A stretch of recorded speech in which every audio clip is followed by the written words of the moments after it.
What's up, everybody? Coach Mills here, coming at you with a brand new Valorant video, and in this video we're going to be breaking down the most overpowered agent right now, and it's none other than Astra. We're going to be telling you the best maps for this agent, the best guns to use, tips and tricks, and big mistakes that you could be making on the agent so that you can dominate with her, and you know how to dominate against her. So make sure you watch to the end, smash the like, and subscribe, and go to the Game Leap website right now for in-depth advanced VOD reviews that is going to show you step-by-step exactly what you need to do every single decision in your games when playing Astra. You gotta go check it out in the description down below, but without further ado, let's jump into the video. So Astra's been taking the pro meta by storm, not only just dominating in NA tournaments, but then even in an international environment, Astra has just been by far one of the most impactful individual agents, just period. Now let's start off with a couple of tips that you should know about Astra, and we're just gonna be mixing in tips, different weapons to use, best maps and worst maps and things like that. So right off the bat, you need to understand that one of the things that Astra really excelled at, especially when we watched her in the LAN events, in the pro scene and the pro meta,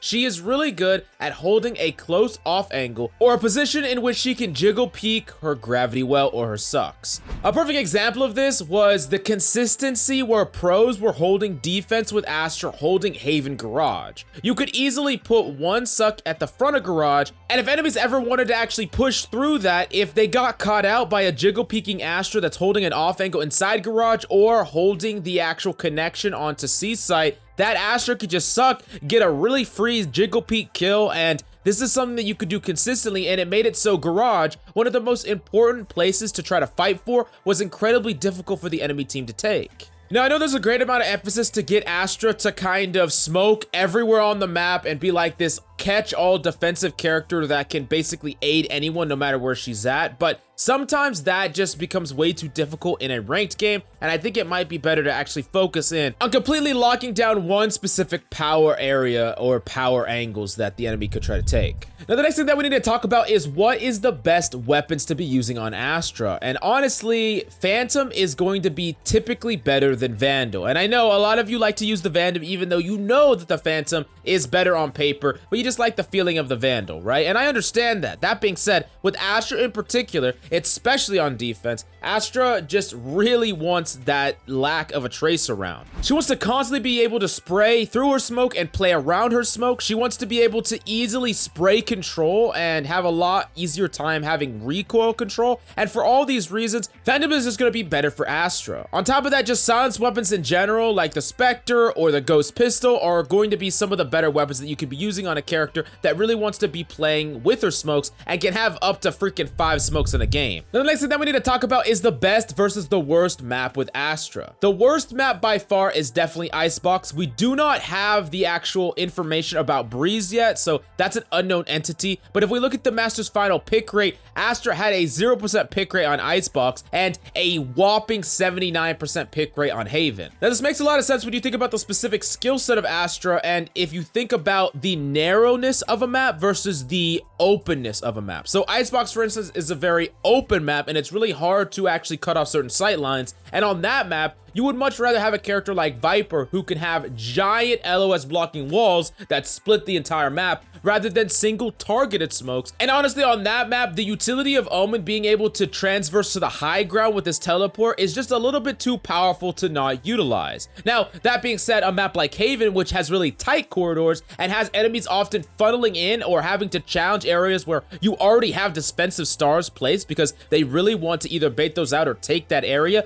that is exactly playing into what Astra wants, and you get to play a lot of those defensive off angles that I talked about, and it just makes a lot more sense that the more narrow a map is, the better Astra is going to play on said map. Now, I know there's a common meme with Astra that is just like every Astra main just iPad and baits, right? She's just in her astral form and just baiting her allies. But that being said, one of the biggest mistakes that Astra players make often is they expect their allies to guard them while they're in their iPad setting things up, and typically they get flanked or just get killed without actually ever being able to fight back. Typically, when you're in your iPad, that is not the time to decide what smokes you're going to be using or where you're going to be placing your stars or what stars you're going to be taking back. You should be thinking about that stuff in advance and be ready to do that so you spend as little time in your iPad as possible. there's no need for you to just spend like freaking 30 plus seconds in your iPad. That's not only gonna bait your allies, but you're really just putting too much faith in them to actually protect you, and you're taking too long as well, so it's your fault if you get killed. So just all in all, make sure that you're really trying to premeditate a lot of these setups, premeditate a lot of these smokes, and the more you play the character, the better you'll get at this without having to think about it. Now the next question that we gotta answer in general is, why is Astra so dominant in pro play, especially NA? Why is she just seeing way more pick rate than a lot of other controllers? Well, the thing that Astra creates is a utility battle, and of course, Astra is going to dominate when you make the battle about utility. Because of the ability for her to block LOS, the ability for her to flush out cubbies, or even stun an enemy that is camped up in a corner, clear areas with a form of AoE, Astra has the potential to carry you to some of the highest levels without needing that gunplay. So if you have a character that can just keep up with some of the top players just with her abilities alone, and then you add on a pros level mechanical skill, it's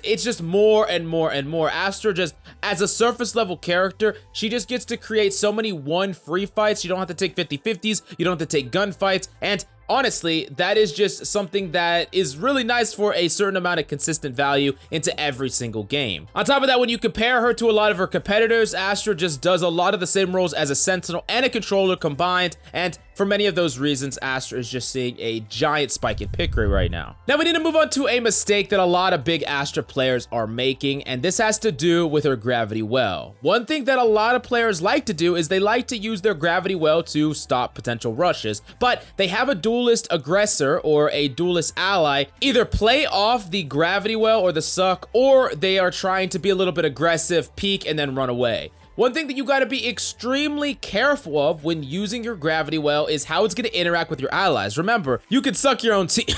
But all joking aside, you just gotta make sure that you are actually not using your abilities against your allies. Be very careful of the timing. Make sure that you don't accidentally get your allies caught up in your own abilities. Now the next question that we gotta answer is, what are the best duos that you can play with Astra? You're a really good Astra player, you have some buddies, or you wanna find that perfect duo partner. What type of mains are you looking for? Well, one thing that Astra is really good at is boxing off a site. She has a lot of different smokes. She can effectively box off an entire site, and really hot areas, she can even contest that with Gravity Well or Concussion. That being said, a lot of the open space can be difficult for her to take. The reasoning for that is there's too much open space to cover. You can't just guess with stars, and enemies can just relocate. So typically, you want a duo that can help you take site control, that can help you vie for that open middle space while you box off the sites along sight lines like Heaven, like the connection onto site, and even some of the hot zones like behind plant box or default plant zone. Now there are several characters that are extremely good at doing this. Think of a character like Sova that can gather information on defense, extremely versatile, and allows you to get information about any enemies that are on the inside after you box off a site. A character like Raze is also a perfect example, being able to use her Boombot to effectively take area, take space, and then last but certainly not least is just any flasher. Most flashers are going to be really good to play with Astra, not only to be playing around your smokes, but be able to play along with a lot of your utility, be able to play along with your potential stalling ability, and of course take that middle space on a point, like I said, after you boxed off a site. So pretty obvious, pretty simple stuff, but incredibly important when you're trying to find that best duo partner. Now the last thing that we need to talk about is using Astra's ult, because it can be incredibly difficult to use and incredibly easy to mess up, not only for you, but your allies as well. So something that you need to be doing with the ult is splitting up a site and isolating those plant zones. Remember, when you split up a site, the enemies don't have that much information about you, and on top of that, they don't have any noise indication, so they don't know when you're planting, and because they don't have any LOS, they don't know where you're planting. Now that being said, you still want to use your ult with your smokes to better bluff potential pushes through the ult. So if you do not use your smokes, enemies can just run up to the wall, they can set up as a team, and then they can execute through, but you can counteract this in two different ways. You can set up stars on the other side of the wall and smoke it out so that enemies don't quite know if any of your allies actually push through, and they have to be extra cautious, meaning that they're going to be wasting a lot more time trying to clear that area before they're ready to push in and you have a window of time. Or you could put in defensive stars on the other side to potentially either smoke it out or set up a Gravity Well play to potentially punish enemies that are trying to push through. Now it's also really important that when you're splitting up a site, you don't make it so that there's just one tiny sliver of plant zone. And I really want to ask you, why do you think that is? Well, one of the big reasons for this is if you just leave one specific plant zone, then enemies that have area denial utility can just punish that one area over and over again, basically preventing a plant. Like if you leave a tiny sliver and enemies know that that sliver is the only place that you can plant without them knowing, they're just gonna spam that with utility. So it's a good idea to actually split up the point as big as you can so that they cannot accurately guess exactly where you're planting. Now, what's more important than anything when using your ult is that your team is on the same page. If your team is like half pushing, half holding, or no one is actually defending for a potential push, all of you could freaking get killed. It is very important that if there's someone planting, you have people watching, and if you're pushing together, making a joint play with utility. Now, one of the best things that you can actually do with the ult, surprisingly, is rotate the freak off. Imagine you're trying to push a site on Ascent on A site, right? You split the point in half, and instead of planting, you actually go rotate through cat, and you go rotate through mid, you go all the way to B man, and you go to B. Now, that being said, enemies see the wall come up, they all go there, they all are using utility, throwing utility to the wall, trying to basically prevent you from planting and basically trying to make a play on you. If there's any enemy flanking y'all get to kill them instantly, catch them off if they're trying to flank y'all through cat because y'all are rotating back as an entire team. And then on top of that, the enemy are basically just gonna give you B for free. So there's just a lot of benefits to doing something like that. But sometimes that's pretty hard to do in ranked unless you're really active in your communication, you're vocal with your comms, and that's something that I would highly suggest you try to do more and more, especially when you're playing Astra and using her ult. But go to the Game Leap website in the links down below for in-depth advanced guides, VOD reviews, tips, and tricks. We got so much content on the Game Leap website that you're sure to find something that is going to help you improve and climb to multiple ranks past your current peak. Go check it out right now in the links down below. But thanks so much for coming by. Hope you enjoyed the video. I love your faces, and I'll see you next time.